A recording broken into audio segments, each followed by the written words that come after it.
नमस्कार दर्शकों, आज हम आपको लेकर चलेंगे लगभग 300 वर्ष पुराने उन ऐतिहासिक रहस्यों की ओर जिनका रहस्य उद्घाटन संत रामपाल जी महाराज ने ठोस साक्ष्यों के साथ किया है। ये सिर्फ बीते समय की घटनाएं नहीं, बल्कि पूर्ण परमात्मा और उनके अवतार से जुड़ी वो सच्चाई है जिसे जानकर आप स्वयं निर्णय लेंगे कि वास्तव में पूर्ण परमात्मा कौन है। ये कोई साधारण घटना नहीं, बल्कि एक सनातन सत्य है, एक ऐसे दिव्य संत की गाथा जिन्हें स्वयं परमेश्वर कबीर जी ने सशरीर दर्शन दिए और सतलोक की अलौकिक यात्रा करवाई। यह सत्य कथा है उस महान संत की जिन्होंने अपने अद्वितीय ज्ञान से हरियाणा की पावन धरती को धन्य कर दिया, संत गरीबदास जी महाराज। एक रहस्य से भरी अद्भुत गाथा जो हर किसी को हैरान कर देगी।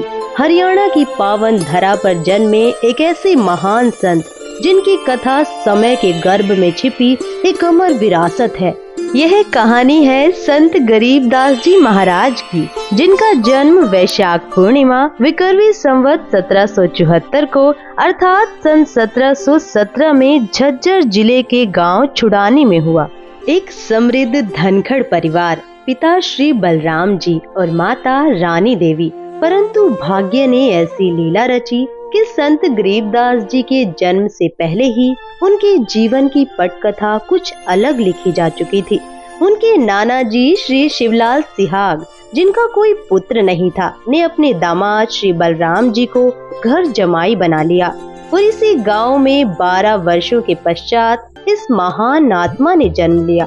छुड़ानी की इस पावन भूमि पर जन्मे गरीबदास जी 1400 एकड़ की विशाल संपत्ति के इकलौते वारिस थे। उनके पिताजी लगभग 150 गौएं रखते थे। उनको चराने के लिए अपने पुत्र गरीबदास जी के साथ अन्य कई ग्वाले रख रखे थे। बात उस समय की है जब बालक गरीबदास जी की आयु मात्र 10 वर्ष थी। वे प्रतिदिन अन्य ग्वालों के साथ गायें चराने जाया करते थे।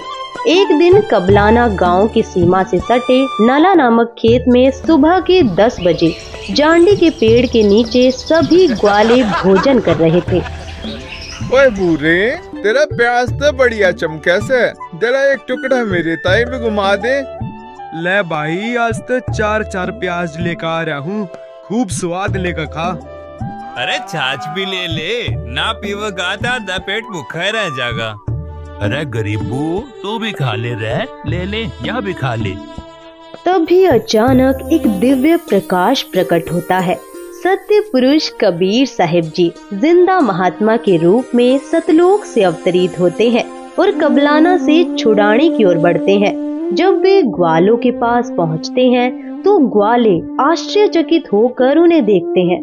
बाबा जी आदेश। राम राम बाबा जी। राम राम भाई। राम राम। बाबा जी खाना खा लो। खाना तो मैं अपने गांव से खाकर आया हूँ। बाबा जी, आपका गांव कौन सा है? मेरा डेरा सतलोक में है, जो यहाँ से 16 शंख कोस दूर है। महाराज जी, रोटी ना खाओगे पर दूध ते पीना ही पड़ेगा। आम बिना खाए पिए अतिथि न जान नहीं दिया करते महाराज जी। चलो दूध पिला दो, पर सुनो, मैं सिर्फ कुंवारी गाय का दूध पीता हूँ। जो बड़ी आयु के ग्वाले थे उन्होंने कहा, बाबा जी, आप तो मजाक कर रहे हो। असल में आप जी के दूध पीने की नीयत कौन लागती है? हमारी गाय भी कदे दूध दिया करे। मैं कुंवारी गाय का दूध ही पीऊंगा। बालक गरीबदास जी ने एक नन्ही बछिया मात्र 1.5 वर्ष की धीरे धीरे बढ़ते कदमों से जिंदा बाबा के समक्ष लाकर खड़ी कर दी। देखो महाराज जी, इसकी बच्चा तो है ही नहीं, दूध कैसे देगी? कोई एक पात्र लाओ जिसमें दूध निकालेंगे, ये दूध देगी भाई। वहाँ एक मिट्टी का पात्र रखा था, वही जिसे ग्वाले जल और लस्सी पीने के लिए साथ लाते थे। उसे अच्छे से साफ करके एक और रख दिया गया था। महाराज जी, ये रखा हुआ पात्र, इसे एक बार और अच्छी तरह से साफ कर दो। इस पात्र को बछिया के नीचे रखो। 10 वर्षीय बालक गरीबदास जी बछिया के नीचे बैठ गए और मुस्कुराते हुए बोले, देखें बाबा जी किस तरह दूध निकालते हैं। परमात्मा ने बछिया की कमर पर अपना आशीर्वाद भरा हाथ रखा और अगले ही क्षण एक चमत्कार हुआ। बछिया के स्तन लंबे लंबे हो गए और बिना किसी स्पर्श के दूध की धारा स्वतः बहने लगी। दूध की धाराएं अविरल बहती रही जब तक कि मिट्टी का पात्र लबालब भर नहीं गया, और जैसे ही पात्र लबालब हुआ दूध का प्रवाह एकदम थम गया। बाबा जी बड़ी शक्ति वाले हैं। लो महाराज जी पी लो, ये तो आप ही का करिश्मा है।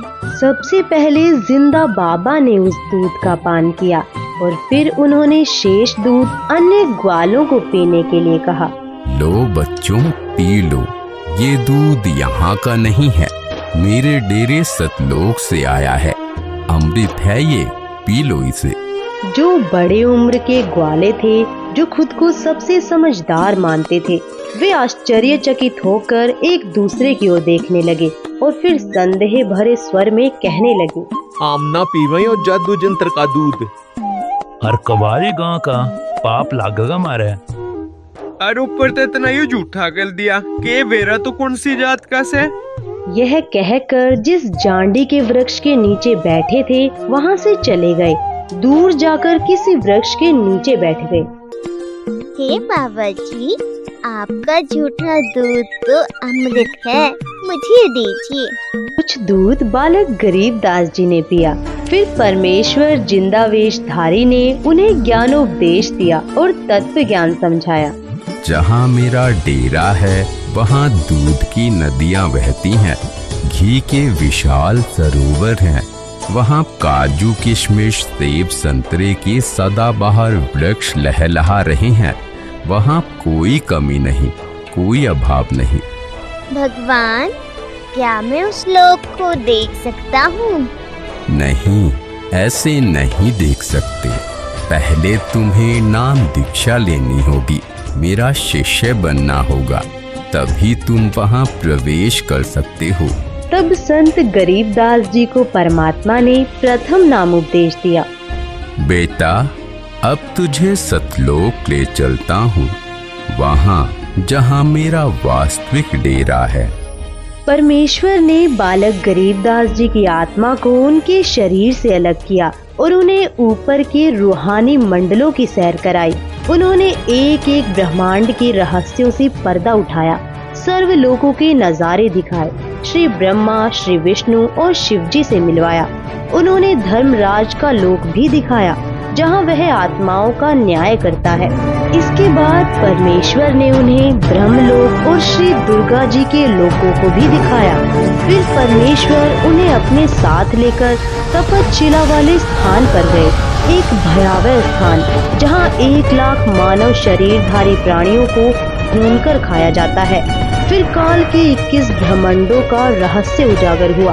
परमेश्वर ने बालक गरीबदास जी को साथ लेकर 10वें द्वार ब्रह्मरंध्र को पार किया और ब्रह्मांड के अंतिम छोर पर स्थित 11वें द्वार तक ले गए, जहाँ से काल के सिर पर पैर रखकर उसे पार किया। इसके फिर संत गरीबदास जी अक्षर पुरुष के 7 शंख ब्रह्मांडों वाले लोक में पहुँचे। पहले उसके केवल 2 हाथ थे, लेकिन जैसे ही परमेश्वर के तेज के समीप पहुँचे, वह 10 सहस्त्र हाथों में परिवर्तित हो गया, मानो कोई मयूर अपने पंख फैला रहा हो। परमेश्वर ने संत गरीबदास जी को अक्षर पुरुष के 7 शंख ब्रह्मांडों का भेद बताया और फिर उन्हें 12वें द्वार तक ले गए, जहाँ से भंवर गुफा का मार्ग खुलता था। गरीबदास, जो 10वां द्वार ब्रह्मरंध्र है, वह मैंने सतनाम के जाप से खोला था। जो 11वां द्वार है, वह भी मैंने सतनाम से खोला था। अन्य किसी भी मंत्र से उन द्वारों पर लगे ताले नहीं खुलते। अब यह 12वां द्वार है, यह मैं सार नाम से खोलूंगा। इसके अतिरिक्त किसी नाम के जाप से यह नहीं खुल सकता। तब परमात्मा ने मन ही मन सारनाम का जाप किया और अगले ही क्षण एक अद्भुत चमत्कार हुआ। 12वां द्वार अपने आप खुल गया। परमेश्वर जिंदा स्वरूप में संत गरीबदास जी की आत्मा के साथ भंवर गुफा में प्रविष्ट हुए। क्षण भर में वे सतलोक पहुँचे। वह अनंत प्रकाश का लोक जहाँ सब कुछ अकल्पनीय था। वहाँ एक विशाल श्वेत गुंबद के सामने वे खड़े हो गए। उसके मध्य में स्थित सिंहासन पर तेजोमय श्वेत नर रूप में स्वयं परम अक्षर ब्रह्म विराजमान थे। उनका तेजोमय स्वरूप इतना प्रखर था कि उनके केवल एक रोम से ही करोड़ों सूर्यों और चंद्रमाओं से अधिक प्रकाश प्रकट हो रहा था। सोचो, यदि केवल एक रोम इतना प्रज्वलित था तो उनके संपूर्ण शरीर की आभा कैसी होगी। सतलोक स्वयं हीरे की भांति प्रकाशमान हो रहा था, परंतु यह विहंगम दृश्य केवल दिव्य दृष्टि से ही देखा जा सकता है, चरम दृष्टि से नहीं। फिर जिंदा बाबा बालक गरीबदास जी को लेकर परमात्मा के सिंहासन के समीप पहुँचे। उन्होंने वहाँ रखा चवर उठाया और उस पावन तख्त पर विराजमान परमात्मा पर डुलाने लगे। ये है परमात्मा, क्योंकि बाबा जी तो परमात्मा के सेवक हैं। उसी क्षण तेजोमय स्वरूप वाला प्रभु सिंहासन से उठ खड़ा हुआ और जिंदा बाबा के हाथ से चवर ले लिया। फिर उसने जिंदा बाबा को सिंहासन पर बैठने का संकेत दिया। जिंदा वेशधारी प्रभु असंख्य ब्रह्मांडों के स्वामी के रूप में सिंहासन पर विराजमान हो गए। तभी पहले वाले प्रभु स्वयं जिंदा बाबा पर चवर डुलाने लगे। यह दृश्य देख संत गरीबदास जी विचार कर ही रहे थे, इनमें परमेश्वर कौन हो सकता है। तभी अचानक तेजोमय शरीर वाला प्रभु जिंदा बाबा के स्वरूप में समा गया। दोनों एक हो गए। उसी क्षण जिंदा बाबा के शरीर से वही दिव्य प्रकाश प्रकट हुआ जो पूर्व में सिंहासन पर विराजमान सतपुरुष जी का था। संपूर्ण सतलोक उस अद्भुत प्रकाश से आलोकित हो उठा। हे गरीबदास, मैं असंख्य ब्रह्मांडों का स्वामी हूँ। मैंने ही सर्व ब्रह्मांडों की रचना की है। सर्व आत्माओं को वचन से मैंने ही रचा है। 5 तत्व तथा सर्व पदार्थ भी मैंने ही रचे हैं। क्षर पुरुष तथा अक्षर पुरुष व उनके लोकों को भी मैंने उत्पन्न किया है। मैं 120 वर्ष तक पृथ्वी पर कबीर नाम से जुलाहे की भूमिका करके आया था। इस प्रकार स्वयं कबीर परमात्मा ने संत गरीबदास जी को अपनी अनंत लीलाओं का साक्षात्कार कराया और उनके समक्ष तत्व ज्ञान के गूढ़ रहस्यों को प्रकट किया। हे परवरदिगार, यह अनमोल ज्ञान मुझे कैसे याद रहेगा। मैंने तेरा ज्ञान योग खोल दिया है गरीबदास। अध्यात्म ज्ञान तेरे अंतःकरण में डाल दिया है। अब आप असंख्य युगों के पहले से लेकर वर्तमान तथा भविष्य का ज्ञान भी याद रखोगे। उधर पृथ्वी पर शाम के करीब 3 बजे ग्वालों को अचानक ध्यान आया, गरीबू कहाँ है, अब तक नहीं लौटा। तब एक पाली उन्हें लाने गया। दूर से नजर दौड़ाई और ऊंची आवाज में पुकारा, अरे गरीबू आजा भाई, तेरी बारी आ गई है, काहे घेर ले।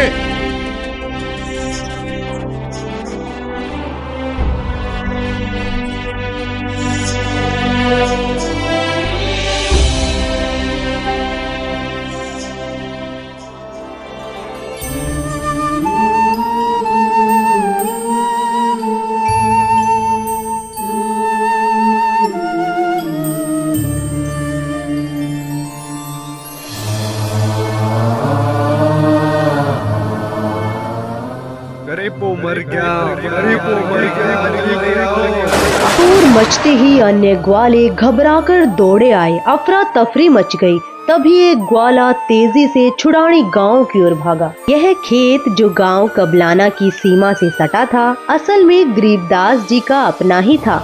गांव छुड़ानी से मात्र 1 किलोमीटर की दूरी पर पसीने से लथपथ वह पाली भागता हुआ गांव पहुंचा। और हाँफते हुए गरीबदास जी के माता पिता नाना नानी को सब हाल बताया। एक बाबा ने कमारी गां का दूध जादू जंत्र टकाट्या, हमने तो हाथ नहीं लाया और गरीबू ने पी लिया और हमने जब देखा तो बालक मरा पाया। यह खबर सुनते ही गरीबदास जी के माता पिता गहरे सदमे में अचेत होकर गिर पड़े। पूरे गांव में हाहाकार मच गया। उनके नाना और अन्य ग्रामीण दौड़ पड़े और बच्चे के निष्प्राण शरीर को उठाकर गांव ले आए। इस बीच सूर्यास्त हो चला था और गहरा सन्नाटा छा गया। बालक के पार्थिव शरीर को चिता पर रखा गया। अंतिम संस्कार की तैयारियां पूरी हो चुकी थी। ठीक उसी समय परमेश्वर जी ने कहा, हे गरीबदास, अब नीचे जाओ, तुम्हारा शरीर नष्ट करने की तैयारी हो रही है। संत गरीबदास जी ने जब नीचे पृथ्वी लोक की ओर दृष्टि डाली तो यह सतलोक की दिव्यता के सामने एक अंधकारमय नरक के समान प्रतीत हुआ। चारों ओर मोहमाया और दुख की छाया थी। हे प्रभु, मुझे वापस मत भेजो, यहीं अपने पास रहने दो। बेटा, पहले भक्ति करनी होगी। जो साधना मैं तुम्हें बताऊंगा उसी की कमाई से यहाँ स्थायी स्थान प्राप्त करोगे। देखो, सामने वह तुम्हारा महल है जो खाली पड़ा है। सर्व खाद्य पदार्थ भरे हुए हैं। नीचे पृथ्वी पर वर्षा होगी तो अन्न उपजेगा और वहाँ जीव को इसे प्राप्त करने के लिए परिश्रम करना पड़ता है। वहाँ वैसे पदार्थ मिल ही नहीं सकते जो यहाँ सहज उपलब्ध हैं। अब नीचे जाओ। प्रथम मंत्र मैंने तुझे दे दिया है, फिर समय आने पर सत्य नाम प्रदान करने आऊंगा और आगे सार नाम भी दूंगा। इन नामों की साधना से ही तुम यहाँ वापस आ सकोगे। डरना मत, मैं हरदम अपने भक्तों के साथ रहता हूँ। अब देर मत करो, शीघ्र जाओ।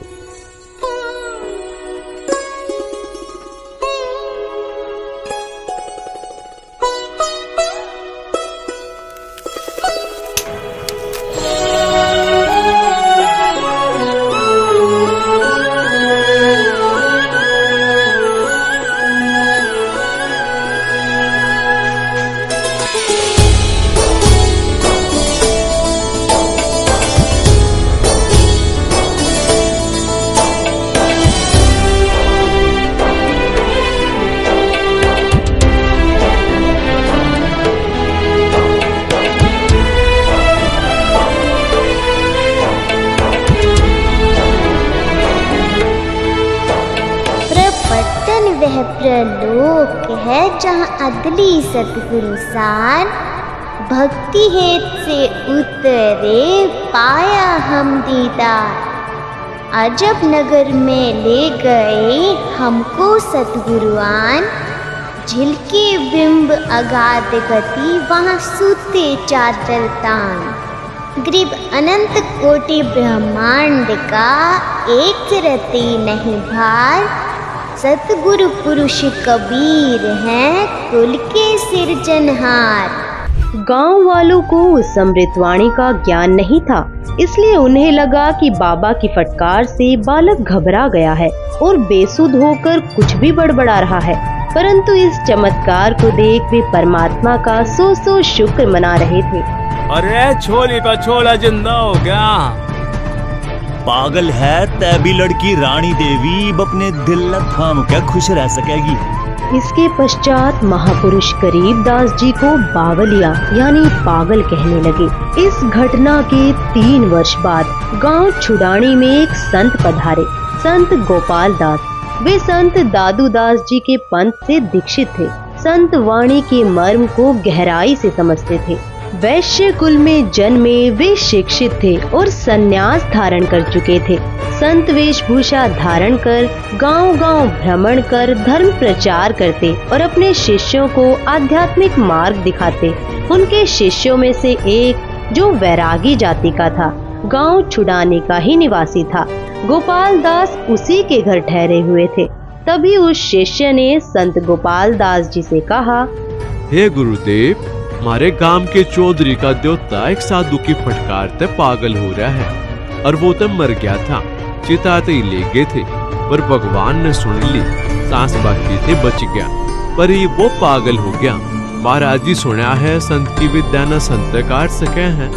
अगर आप कुछ दया करो तो बालक ने बुलाऊं जी। हाँ बुलाओ, मैं उसे अभी ठीक कर दूंगा।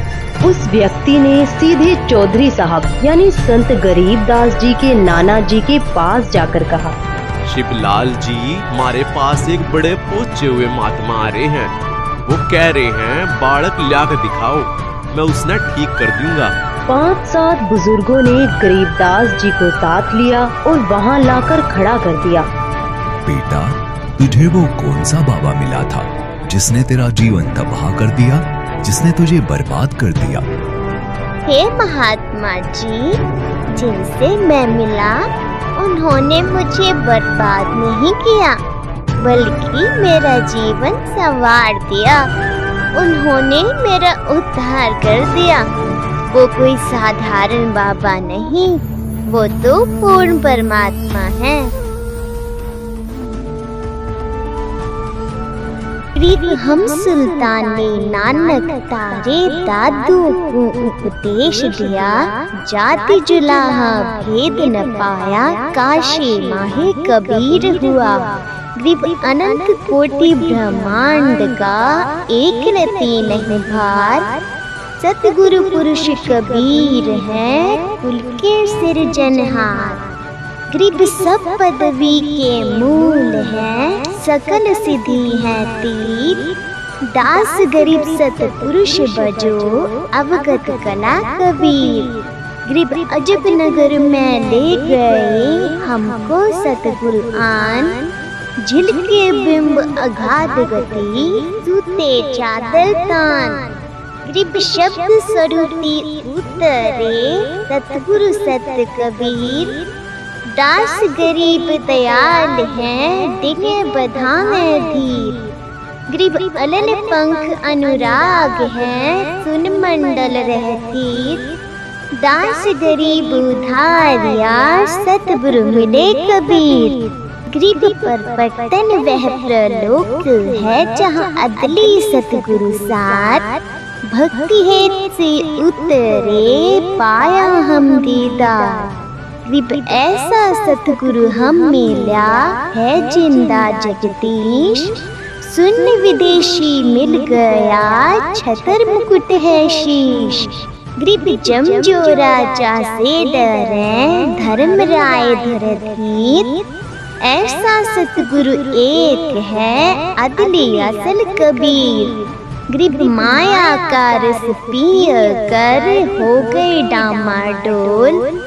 ऐसा सतगुरु हम मिला, ज्ञान योग दिया खोल। ग्रीब जमजो राजा से डरे, मिटे कर्म के लेख। अदली असल कबीर है, कुल के सतगुरु एक। यह वाणी सुनते ही 62 वर्षीय गोपाल दास जी की आंखें छलक उठी, उनका रोम रोम सिहर गया। महाराज जी, ये पूरी वाणी लिखवा दो। कलयुग में ये अमृत वाणी जीवों का उद्धार करेगी। उपरोक्त वाणी बोलते ही 13 वर्षीय संत गरीबदास जी दृढ़ता से चल पड़े। ये कोई साधारण बालक नहीं है, ये तो स्वयं परमात्मा से मिलकर आया है। ऐसी अमृत वाणी बोल रहा है जो सत्य का मार्ग दिखा रही है। भाई, इस बालक में तो कोई बड्डी बला है। पापा जी के भी चक्कर कटवा दिए इसने। 65 साल का बाबा भी हाथ जोड़े खड़ा है इसके आगे। ये तो अमर वाणी है, गजब की वाणी है। इसे जरूर लिखा जाना चाहिए ताकि यह ज्ञान युगों युगों तक जीवों का उद्धार करता रहे। फिर ग्रामीण अपने अपने घर लौट गए, लेकिन संत गरीबदास जी निश्चिंत भाव से खेतों की ओर बढ़ चले। उधर गोपाल दास जी की जिज्ञासा चरम पर थी। वे बिना कुछ सोचे उनके पीछे पीछे चल पड़े और कहने लगे, हे गांव वालों, ये बालक पागल नहीं, तुम पागल हो। ये जो बोल रहा है उसे समझने की कोशिश करो। ये तो स्वयं प्रभु का अवतार है। इसे तो जिंदा बाबा के रूप में स्वयं परमात्मा मिले थे, जिस प्रकार हमारे पूज्य दादू साहेब जी को प्रभु मिले थे, वैसे ही यह बालक भी उनके साक्षात दर्शन करा चुका है। दादू जी की सारी वाणी लिखी नहीं गई थी, पर अब इस बालक से मैं संपूर्ण वाणी लिखवाऊंगा, खुद अपने हाथों से लिखूंगा। यह वाणी कलयुग में असंख्य जीवों का उद्धार करेगी, उस संसार में नया प्रकाश फैलाएगी। 3 दिन तक संत गोपाल दास जी लगातार विनती करते रहे। उनके बार बार विनम्र आग्रह के बाद आखिरकार तीसरे दिन संत गरीब दास जी ने कहा, गोपाल दास जी, अगर पूरी वाणी लिखने का निश्चय हो तो मैं लिखवाऊं, लेकिन अगर बीच में छोड़ने का विचार हो तो फिर यह कार्य नहीं होगा। महाराज जी, मैं तो अपना घर बार त्याग कर निकला हूँ, केवल परमार्थ और जीवों के कल्याण के लिए। मेरी उम्र अब 62 वर्ष हो चुकी है। इससे बड़ा कोई कार्य नहीं हो सकता। कृपा करे मुझे ये सेवा करने दे। तब संत गरीब दास जी और संत गोपाल दास जी बेरी के बाग में जांडी के वृक्ष के नीचे बैठ गए और वाणी को लिखने व लिखवाने का कार्य प्रारंभ हुआ। यह स्थान संत गरीब दास जी की अपनी ही भूमि थी। उस समय छुड़ानी गांव के आसपास रेतीला क्षेत्र था, जैसा राजस्थान में देखने को मिलता है। यहाँ पर जांडी के वृक्ष अधिक होते थे, उनकी छाया का ही प्रयोग अधिक किया जाता था। संत गरीब दास जी ने परमात्मा प्राप्त तत्व ज्ञान आंखों देखा हाल वाणी रूप में बोला और संत गोपाल दास जी उसे लिपिबद्ध करने लगे। यह कार्य 6 महीनों तक लगातार चलता रहा। जब कोई जिज्ञासु वार्ता के लिए आता तो संत गरीब दास जी वाणी बोला करते, तब अन्य व्यक्ति भी उसे लिखते। संत गरीब दास जी ने परमात्मा प्राप्त तत्व ज्ञान आंखों देखा हाल वाणी रूप में बोला और संत गोपाल दास जी उसे लिपिबद्ध करने। दर्शकों, इसे ही आज हम अमर ग्रंथ साहिब के नाम से जानते हैं, जिसका 3 दिवसीय अखंड पाठ आज भी संत रामपाल जी महाराज जी के सानिध्य में किया जाता है। तथा अभी आपने जो संत गरीबदास जी महाराज जी को कबीर परमात्मा के जिंदा महात्मा के रूप में मिलने की जो AI वीडियो देखी, वह संत रामपाल जी महाराज के सत्संगों का अंश मात्र है। अतः आपसे निवेदन है कि संत गरीबदास जी महाराज जी की संपूर्ण कथा को जानने के लिए संत रामपाल जी महाराज YouTube चैनल पर अवश्य देखिए संत रामपाल जी महाराज के मंगल प्रवचन। दर्शकों, अभी आपने 300 वर्ष पूर्व हुई जिंदा महात्मा के रूप में कबीर परमेश्वर द्वारा 10 वर्षीय संत गरीबदास जी के साथ की गई लीला का विवरण देखा। दर्शकों, ठीक इसी प्रकार वही लीला आज वर्तमान में संत रामपाल जी महाराज जी द्वारा अनेकों भक्तों के साथ हो रही है। देखिए, एक छोटे बच्चे का अनुभव तथा अन्य और भी भक्तों का जो संत गरीबदास जी की तरह संत रामपाल जी महाराज जी के साथ ऊपर के लोकों का भ्रमण करके तथा सतलोक घूमकर आया और आंखों देखा भगवान का वृतांत बताया। आइए देखते हैं जो आपको परमात्मा की मौजूदगी और सतलोक स्थायी स्थान होने का एहसास कराएगा।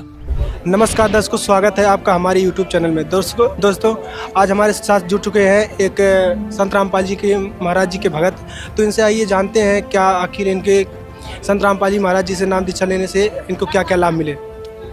क्या नाम है बाबू आपका? देवांश कौशिक। तो आप क्या संत रामपाल जी महाराज जी से नाम दीक्षा लिए? हाँ, मैंने संत रामपाल जी महाराज से 3 साल की उम्र में नाम दीक्षा ली। आखिर संत रामपाल जी महाराज जी से नाम दीक्षा लेने से आपको क्या क्या लाभ मिले? मुझे एक बार काल गुरुजी का रूप बना के आ गया। मैं सो रहा था, एकदम से मेरी नींद जग गई और आपके गुरुजी क्या आपको दर्शन दिए हैं? हाँ, मुझे बहुत बार दर्शन दिए हैं, परमात्मा ने 4 बार दर्शन दिए हैं कम से कम। एक बार काल गुरुजी का रूप बना के आ गया तो मैंने देखा कि ये तो गुरुजी है। मैं सोचा कि गुरुजी है, पर वो काल था। तो काल जो था वो गुरुजी के रूप में बोला कि बेटा आज तुझे सतलोक दिखा के लाता हूँ, चल। तो मैंने कहा ठीक है गुरुजी। मैं समझ नहीं पाया। क्या आप सपना देख रहे थे या हकीकत है? वो सर ये हकीकत है, मुझे गुरुजी सच्ची में लेके गए हैं। तो काल वहाँ ले गया, फिर मैंने गुरुजी को मंत्र शुरू कर दिया कि ये तो तपस्शिला पे ले आया। उसने हंसने लगा कि ये तपस्शिला पे आ गया। तभी गुरुजी प्रकट हो गए और बोले जैसे बड़ा सांप छोटे सांप को सब जाता है ना सर, ऐसे बोले तूने मेरे हाथ को छेड़ कैसे दिया, हाथ भी कैसे लगा दिया। तो गुरुजी बोले चल बेटा आज फिर से तुझे स्थलों के दिखा। अच्छा जी। हाँ तो सर फिर गुरुजी मुझे ब्रह्मा जी के लोक में ले गए। ब्रह्मा जी अपने आसन पर बैठे थे, वो उठे और परमात्मा को लेट के दंडवत प्रणाम किया। फिर हम श्री विष्णु जी के लोक में गए। भगवान विष्णु अपने सिंह पे विश्राम कर रहे थे, तो वो उठे और उनने चरणों में पड़ के दंडवत प्रणाम किया। फिर हम भगवान शिव के पास गए, उनने भी चरणों में गिर के दंडवत प्रणाम किया। फिर गुरुजी ब्रह्मा विष्णु महेश भी दंडवत प्रणाम किए। तो फिर गुरुजी ने उन्हें आशीर्वाद दिया परमात्मा ने। फिर हम गए धर्मराय के लोक में। धर्मराय के लोक में हमने देखा कि उन्हें जंजीरों से बांधा जा रहा था, पर असली डर तपस्शिला पे मिलता है। धर्मराय के लोक में थोड़ा सा डर। आप नरक और स्वर्ग दोनों देखा है? हाँ, नरक और स्वर्ग दोनों देखे? दोनों देखे। उसके आगे क्या हुआ? उसके आगे आपको एक एग्जाम्पल देता हूँ। जैसे धर्मराज के लोक में तो लोगों को घसीटा जा रहा था, जंजीरों से बांधा जा रहा था। जैसे पुलिस स्टेशन में पहले पूछा जाता है, अगर वो झूठ बोल देता है तो पहले तो उसे बाहर पिटाई की जाती है उसी डंडे से जी। फिर उसे जेल में डाला जाता है, तब उसे इतना दुख होता है। वो थोड़ा सा दंड और ज्यादा दंड में बहुत फर्क होता है। फिर हम गए तपस्शिला पे। वहाँ गुरुजी रोने लगे अपने बच्चों को देख के। तो मैंने कहा गुरुजी आप रो क्यों रहे हो? गुरुजी बोले बेटा मैं रो नहीं रहा, मुझे रोना नहीं आता। ऐसे कह के पहले तो टाल दिया। फिर मैंने कहा गुरुजी सच बताओ परमात्मा आप रो क्यों रहे हो, मुझे आपका दुख देखा नहीं जा रहा। तो गुरुजी बोले देख बेटा ये सामने कितनी आत्माएं तड़प रही है, इसलिए मैं रो रहा हूँ। फिर हम काल के पास गए। काल से मुझे डर लगने लगा। जितना हमारा मान लो सन है उतना इसके सींग और नाखून थे। मुझे डर लगने लगा कि मैं कैसे इसके तक पहुंच पाऊंगा। तो गुरुजी बोले बेटा मैं तेरे साथ हूँ, तू डरने की तुझे कोई जरूरत नहीं है। फिर हम दोनों ने गुरुजी और मैंने हाथ पकड़ा, मंत्र शुरू किए और काल का सिर ऐसे नीचे झुक गया। जैसे छोटा सांप नीचे झुका देता है बड़े सांप के, ऐसे ही उसका सिर नीचे झुक गया और हम पैर रखकर अक्षर पुरुष के लोक को पार कर सतलोक में पहुंचे। वहाँ मैंने देखा कि सतलोक में आपने क्या क्या देखा? वहाँ मैंने देखा कि सदाबहार वृक्ष थे। मैंने एक सेब तोड़ के वहाँ ही खा लिया, तो एक घंटे में खत्म हुआ वो। कलयुग में उसे एक घंटा ही माना जाता है। यहाँ तो काल का लोक है, वहाँ टाइम कोई नहीं होता, कुछ नहीं होता टाइम। वहाँ आत्माएं रहती है, सफेद कपड़ों में आत्माएं थी। मैं खाता रहा, खत्म ही नहीं हुआ। फिर गुरुजी बोले बेटा वो खत्म नहीं हुआ? नहीं। और सबसे अमेजिंग बात तो ये है कि जब मैंने तोड़ा था तुरंत दूसरा लग गया, प्रकट हो गया। दोस्तों बहुत बड़ी बात है। इस भाई को संत रामपाल जी महाराज इनके गुरुजी इनको सतलोक लेकर गए। आइए आगे देखते हैं और क्या क्या लाभ हुए इनको, और क्या क्या दिखाए वहाँ पर सतलोक में इनको। फिर गुरुजी बोले बेटा अभी आपको और भूख लगी होगी और कुछ खा ले। तो मैंने कहा गुरुजी मुझे नाना नाम के लड्डू जलेबी और खीर खानी। गुरुजी ने दोनों हाथ किए, एक हाथ में कटोरी में लड्डू जलेबी आए नाना नाम के और एक में खीर आई। गुरुजी ने फिर अपने हाथों से मुझे दोनों चीज खिलाई। फिर मैंने उन्हें प्रणाम किया। फिर हम परमात्मा के पास गए, वहाँ मैंने परमात्मा की चरण सेवा की। फिर गुरुजी बोले बेटा अब तू नीचे जा। तो मैंने कहा ठीक है परमात्मा, आप वैसे मुझे मत भेजो परमात्मा, मेरा मन नहीं लग रहा, पर मजबूरी बन रही है परमात्मा। गुरुजी बोले बेटा तेरी इतनी सी भक्ति रह रही है, उसे करके तू वापिस आ जाइए सतलोक में। तुझे फिर कोई भी नहीं रोकने वाला, अगर रोकेगा तो देख लो किसकी हिम्मत है, काल की भी नहीं होगी। अगर काल कुछ करेगा तेरे साथ तो तू मंत्र जाप कर ले। फिर मैंने कहा ठीक है परमात्मा। फिर गुरुजी ने मुझे नीचे भेज दिया। फिर मैंने अपने मम्मी पापा को बताया। मम्मी पापा ने मुंडकाश्रम में प्रार्थना लगा दी। तो मेरे सामने फ़ोन आया जब गुरुजी का, तो उन्हें बताया गया कि गुरुजी ये बच्चा कह रहा था 7 साल का है, ये कह रहा था कि मुझे गुरुजी सतलोक लेके गए। तो मैं गुरुजी ने कहा इसे तो मैं सब कुछ दिखा लाया, और बेटा मैं तेरे साथ हूँ, अब की बार मैं तुझे आशीर्वाद देता हूँ, तू बहुत अच्छे से भक्ति कर। तो दर्शकों, इस छोटे से बालक ने बहुत ही अच्छी बातें बताई जो इनके संत रामपाल जी महाराज जी ने इन्हें सतलोक को लेकर गए। बहुत से लोग कहते हैं कि संत रामपाल जी महाराज जेल में बैठे हैं, वो जेल में नहीं बैठे। आज इस छोटे से बालक ने बहुत ही अच्छी बातें बताई। दोस्तों धन्यवाद। क्या नाम है आपका? आरजू। कहाँ से आए? रोहतक से। किस लिए आए हैं? परमात्मा की भक्ति करने, मोक्ष प्राप्त करने के लिए। कितने दिन से भक्ति कर रहे हैं? 6 साल हो। इतनी छोटी उम्र में? हाँ। क्या अब तक जो भक्ति की आपने, उसकी क्या अनुभूति है आपने? परमात्मा मेरे को सतलोक लेके गए थे। कब? जब पिछले सत्संग में 3 दिन पहले कबीर साहब जी संध्या आरती का टाइम था, संध्या आरती कर रहे थे, तो उसमें कबीर साहब जी परमात्मा आए और बोले कि चल बेटा तेरे को सतलोक लेके जाएंगे। तो फिर हम ऊपर गए तो मकर तार की डोरी आई, उसमें हल्की हल्की चमक थी और वो पतली सी थी। वो उसके साइडों में अच्छा भी आ रहा था, बुरा भी आ रहा था। उसकी साइड मैंने थोड़ा थोड़ा देख लिया, उसकी साइड देखना नहीं था, तो मैं गिरती गिरती बच गई और फिर वो भी पार हो गई। तो कबीर साहब परमात्मा आए तो मैं बोली परमात्मा मैंने ये डोर पार कर ली।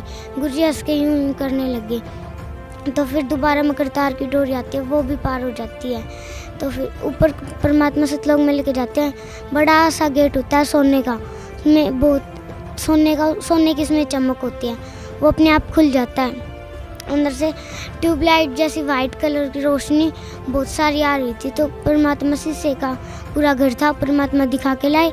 बाहर आके मैं रोने लगी, परमात्मा से बोली गुरुजी मैं तो यहीं पे रहूँगी। तो गुरुजी बोले नहीं बेटा तेरे को नीचे जाना है, तेरे को औरों को भी समझाना है। तो मैं बोली ठीक है गुरुजी।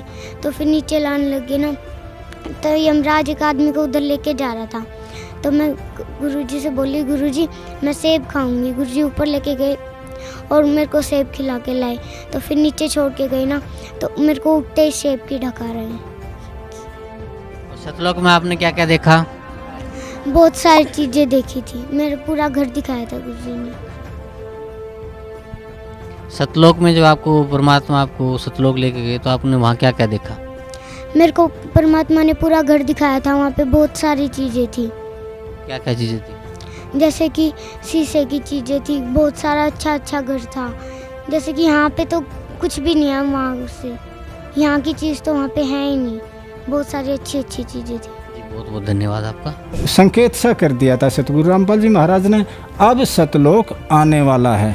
सफ़ेद पहाड़ थे, बिल्कुल सफ़ेद। उन पहाड़ों के ऊपर से जब हम गुजर करके गए, सतगुरु रामपाल जी महाराज, मैं था और कबीर साहब जो पीछे बैठे हुए थे, हम तीनों ही बैठे हुए थे उस विमान के अंदर। जो ही विमान नीचे उतरा, वहाँ का दृश्य देख करके मैं चकित रह गया। हर चीज़ सफ़ेद थी, हर चीज़ सफ़ेद थी। पहाड़ सफ़ेद थे, मकान इतने बड़े बड़े थे कि वे भी सारे सफ़ेद थे। वृक्ष थे, वे भी इतने सफ़ेद थे, बहुत ज़्यादा सफ़ेद थे। जो ज़मीन थी वो भी बहुत ज़्यादा सफ़ेद थी। और मेरा शरीर में देख रहा था, विमान में बैठा बैठा हुए देख रहा था, ये क्या हो गया तेरे, जबकि तू तो बुजुर्ग आदमी था, सिर से भी गंजा था। और वहाँ विमान में बैठते ही मेरा शरीर ऐसे हो गया जैसे रूह का होता है। वो सतगुरु रामपाल जी महाराज का शरीर को मैं देख रहा था और कबीर साहब के शरीर को भी मैं देख रहा था। ऐसा ही शरीर मेरा हो गया।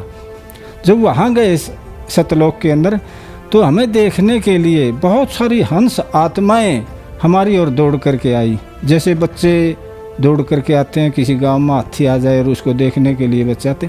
लेकिन मैंने देखा ध्यान से कि उनके पाँवों की आवाज़ मेरे तक नहीं पहुंच रही थी, यानी कि उनके पाँव ही नहीं टिक रहे थे ज़मीन पर, ऐसा महसूस हो रहा था। और ज़मीन ऐसी थी जैसे बहुत गजब का मखमली सफ़ेद मखमल हो, ऐसी ज़मीन थी।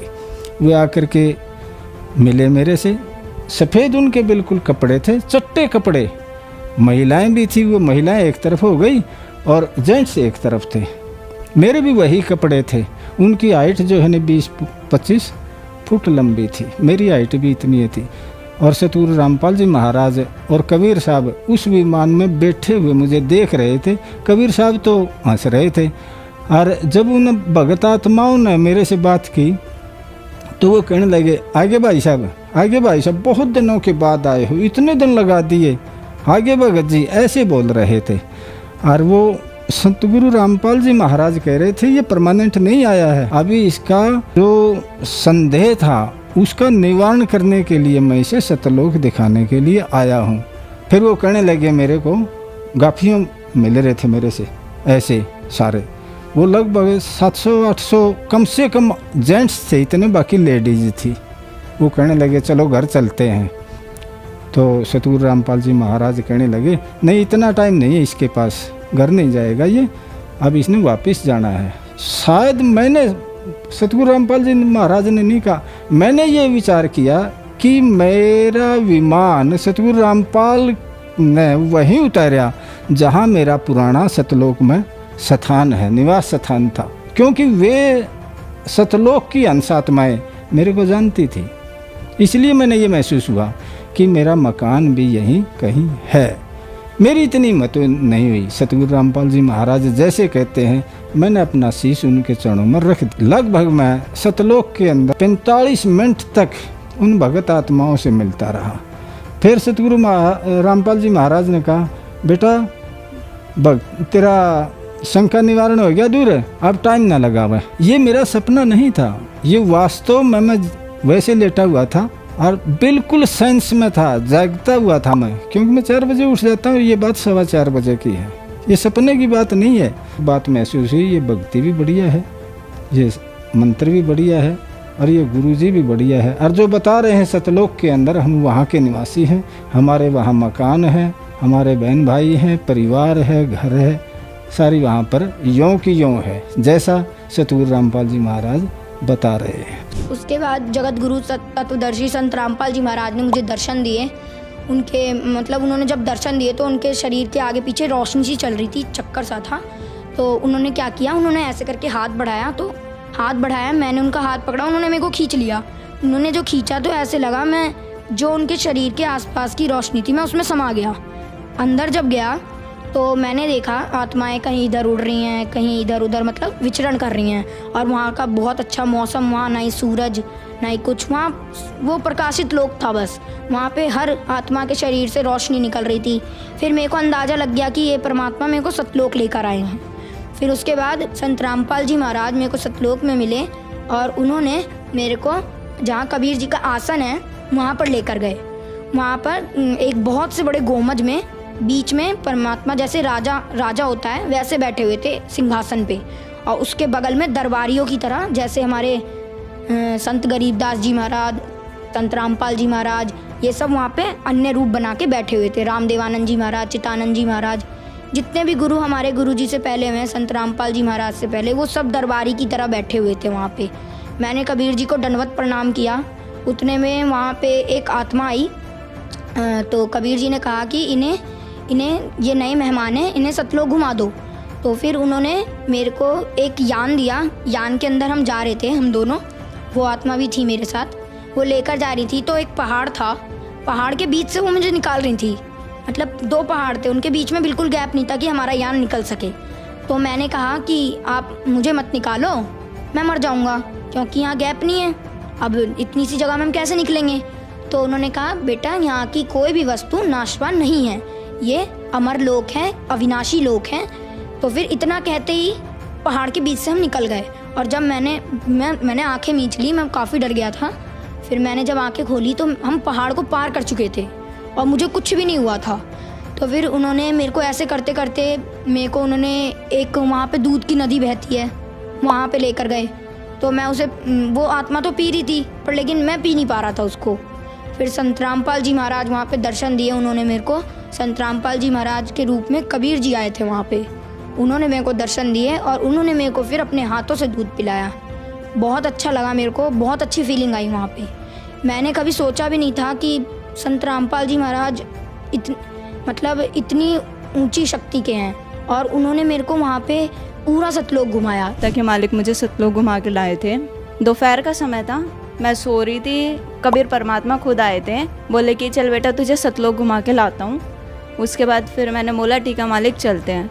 तो मालिक मुझे एक रथ लेके आए थे कबीर परमात्मा, तो उसमें गई थी। फिर आगे जाके मकर तार की डोरी आई थी, 3 डोरियाँ थी, उसमें से एक मकर तार की डोरी थी।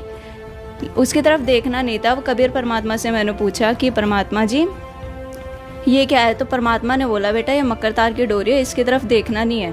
तो मैंने इसकी तरफ नहीं देखा। उसके बाद फिर परमात्मा आगे लेके गए, तो आगे सतलोक था। सतलोक का गेट था जो बहुत ही बड़ा था, सोने का गेट था, और ऊपर बड़े बड़े अक्षरों में लिखा हुआ था सतलोक। उसके बाद परमात्मा मुझे अंदर लेके गए। वहाँ पे परमात्मा ने मुझे घुमाया, और वहाँ पे मेरे नाना नानी थे जो, उन्होंने भी संत रामपाल जी महाराज से नाम उपदेश ले रखा था, तो मैं उनसे भी वहाँ पे मिली, उनको सत्साहिब भी किया। वो अपना सिमरन कर रहे थे, सत्संग सुन रहे थे, और वहाँ पे काफ़ी चीज़ें देखी। बहुत ही अच्छा मतलब था, यहाँ से तो बिल्कुल अलग ही था वहाँ पे। उसके बाद फिर परमात्मा बोले चल बेटा नीचे चलते हैं। तो मैंने बोला परमात्मा मुझे ना भूख लग रही है। तो परमात्मा बोले क्या खाएगी बेटा? मैंने बोला परमात्मा मैं आम खाऊंगी। तो उसके बाद परमात्मा ने मुझे आम खिलाया, और परमात्मा ने बोला कि बेटा अब चल नीचे चलते हैं। उसके बाद फिर मैंने आम खाने के बाद बोला परमात्मा मैं नीचे नहीं जाऊंगी। परमात्मा बोले क्यों? मैं कहा परमात्मा मुझे यहीं रहना है, यहीं पे अच्छा लगता है, बस मुझे यहीं रहना है। तो परमात्मा बोले बेटा भक्ति करके तुझे नीचे जाना है, तभी तो तू सतलोक आ पाएगी, नहीं तो कैसे आएगी? मैंने कहा ठीक है परमात्मा। फिर परमात्मा ने बोला बेटा नीचे जाके ज्ञान प्रचार भी करना है, अपने सभी भाई बहनों को भी इस काल के लोग से निकलवाना है। मैंने कहा जी परमात्मा बिल्कुल। उसके बाद फिर परमात्मा मुझे नीचे छोड़ के गए। तो जब मैं उठी तो मैंने सबको बताया, और मेरे मुंह का स्वाद ऐसा था जैसे कि बहुत ही मीठा आम खाया हो मैंने। दर्शकों, इन सभी भक्तों की तरह वर्तमान में संत रामपाल जी महाराज के लाखों भक्त इन अलौकिक घटनाओं को आंखों से देख चुके हैं, जिसके आज लाखों प्रमाण हैं। दर्शकों, संत रामपाल जी महाराज जी द्वारा दिया जा रहा ज्ञान अनेकों गूढ़ रहस्यों से पर्दा उठा रहा है, और परमात्मा प्राप्त करने के लिए भटक रही आत्माओं को सही दिशा प्रदान कर रहा है। संत रामपाल जी महाराज ही वर्तमान में पूरी पृथ्वी पर एकमात्र पूर्ण सतगुरु हैं, जिन्होंने अपने प्रमाणित तत्व ज्ञान से कबीर परमेश्वर की सत्यता और सतलोक निज धाम की वास्तविकता बताकर जन मानस को कृतार्थ किया है। संत रामपाल जी महाराज जी के इस उपकार को पृथ्वी का हर एक प्राणी युगों युगों तक ऋणी रहेगा। कोटो मध्य कोई लगी झूमकरा, अरबों में कोई करके सुनो राई झूमकरा।